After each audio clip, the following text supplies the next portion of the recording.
Alright, so I just got home. 1 week ago was the last time I saw this yard right here. So I just stepped out of the car and it is blazing hot outside.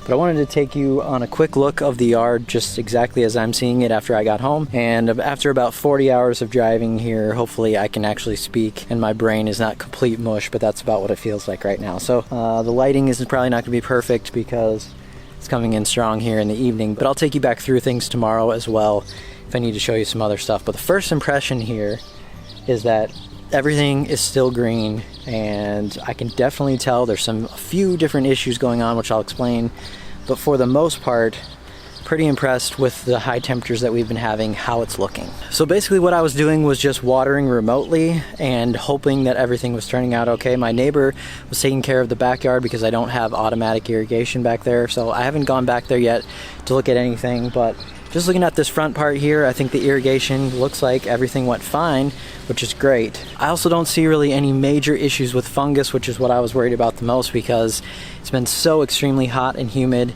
and I couldn't tell what was going on, so I was hoping that I wasn't going to have a whole bunch of fungus coming back too, but so far so good. So I haven't applied anything other than one application of propiconazole before I left, and also I have some growth regulator on there right now as well to slow things down while I was gone. And I was hoping that it wasn't going to be too crazy as far as growth when I got back, but that looks like it actually worked extremely well. And also just with it being so hot, it's not growing much at all anyway. It's the only place that I'm really seeing any sort of fungus issue looks like this little spot right here out by kind of the street area, but can't complain too much, just one area that I'm seeing. I also applied something to get rid of nutsedge before I left, and that's looking like that's browning up and yellowing pretty good. And overall here in the front yard, there's a couple things that I'm dealing with. One, remember I told you I did not apply any crabgrass pre-emergent because I wanted to see how much actual crabgrass would come in and kind of how bad it would get in terms of not having any pre-emergent down. Now you might think that's crazy, but I've done it the last couple seasons. I haven't noticed anything too bad, so I just decided to go with that plan again, because with ryegrass, sometimes you like to be able to seed. If a problem happens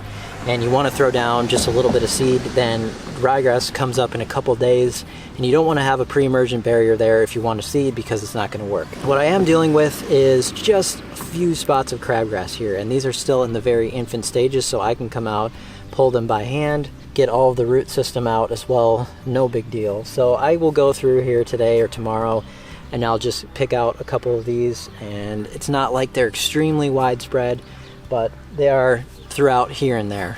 Now I want to also show you this. I don't know if you'll be able to tell, but there's a few light green strands through here, and this is actually where over time I've leveled this thing 2 or 3 times and I've put down a bunch of topsoil, but this is actually still some of the old grass that was the original lawn that pops through every once in a while, and it's bluegrass that liked to grow taller. It's not one of the really short varieties, so you'll always tell when you let it grow for a few days that some of this old lawn wants to come in, and the color also definitely does not match my ryegrass, so it sticks out kind of like a sore thumb there. But once the ryegrass gets back to its normal cooler season, you don't notice this as much because the ryegrass starts to thrive again. So here in a moment I actually want to take a soil temperature reading to see where exactly we're at. The last time I did that we were at about 85, which is already bordering on much too hot as far as soil temperature goes for cool season grass. But first I want to show you a quick thing here on the Kentucky bluegrass. This section right here is Blue Bank. This section right down here is the Midnight.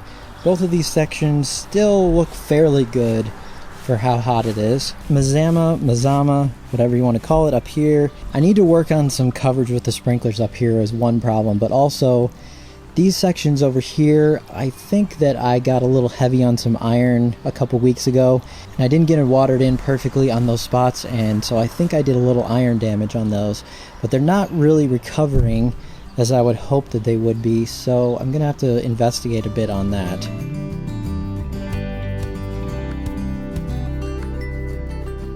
But overall, again, same thing. I mean, for how hot the temperatures are and the fact that I just basically was going off of some remote watering, I didn't really know what was going on with it. It doesn't look all that bad.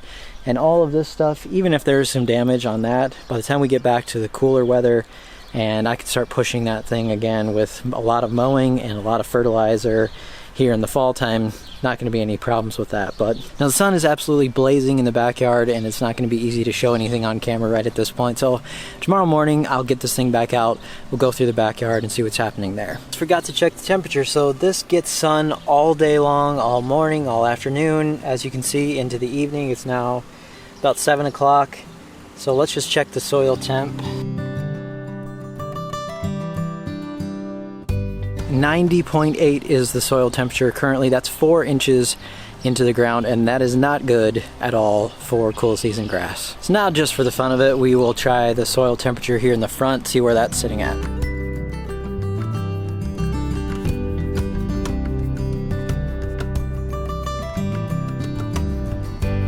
All right, so back today to look at the backyard, and a couple things I want to show you. First off is the fact that everything's still pretty green. We do have some issues going on as well. I don't have any automatic irrigation back here in the backyard. When I got my system put in, there's a few things that I wanted to change, specifically around that shed right over there.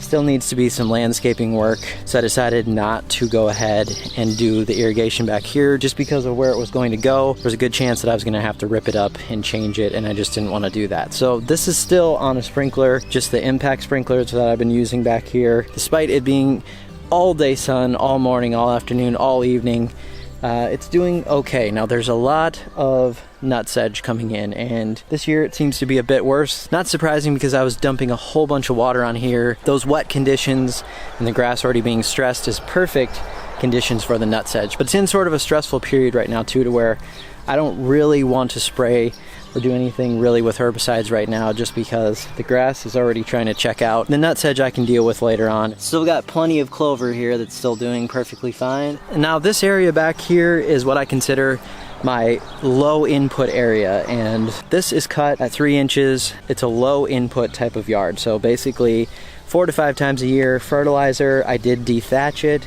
a bit in the spring, if you remember that part, but otherwise lots of weeds coming in back here. It's just looking stressed, and I'm letting it be. As far as if we're not getting any rain, I'm just going to let it be dormant if it needs to be dormant. And so far it's really kind of in between. There's some brown areas that look like they want to be dormant. There's some other areas of the actual grass that look pretty good. Can you keep a shortcut grass actually going in the summer? Yes, you can, but as I mentioned before, we're at 90 degrees for soil temperature yesterday, and at that point I've reached genetically as far as they can possibly go.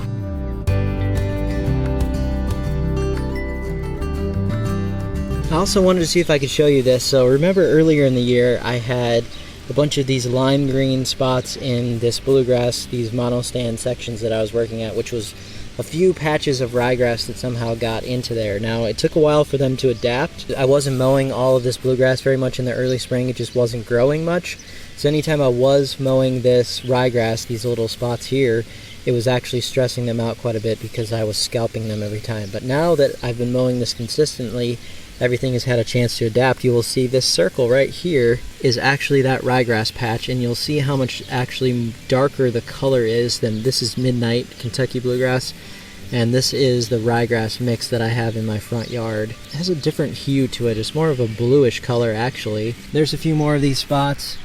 There's one there, there's one there, one there. So you'll see those mixed in and kind of the color difference that's there. It's just kind of interesting. Always looks better after a mow. So there's more heat coming our way. There's really nothing more we can do than do our best to keep working on this, and hopefully we also will get some rain soon, but it hasn't been happening. So thanks so much for watching this one. We'll see you next time.